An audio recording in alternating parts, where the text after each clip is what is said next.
Thank you, Chair. So the question was about traffic reduction and your net zero 2030 target. I'm sure you're familiar with this document. This is, you're the author, London's Net Zero 2030 plan, which you are still committed to in your manifesto and repeatedly since.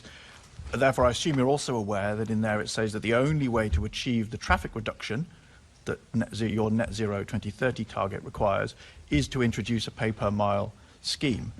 But you also say that you won't introduce a pay per mile scheme. So one of those statements can't be true. So which one of them is not true? So the question is about traffic and congestion, not net zero, but in any event. Net zero is named in the question, Mr. Mayor. But in any event, I'm quite clear. As long as I'm mayor, we will not be introducing pay per mile. And so then you've abandoned your net zero 2030 plan. Is that correct? No, I'm quite clear. We still have a target to get to net zero by 2030. So your own net zero 2030 plan, which I have here, says the scale of reductions required in traffic, the 27% that Assemblymember Russell was just talking about, is only possible with some form of road user charging. These are your words, you're the author of this report.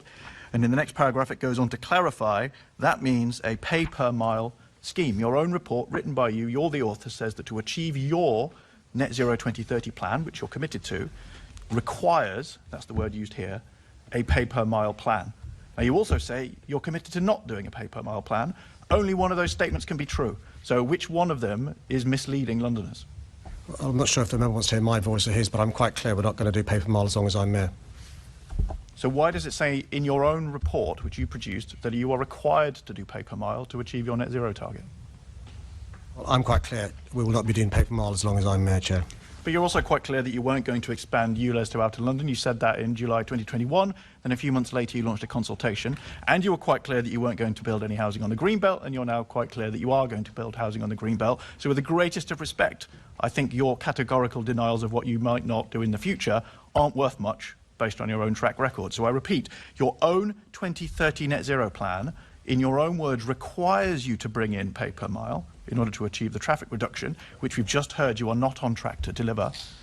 But you're saying that you won't do that. Chair, I'm unclear what I can say to make him less angry. I'm quite clear. We're not doing pay per mile.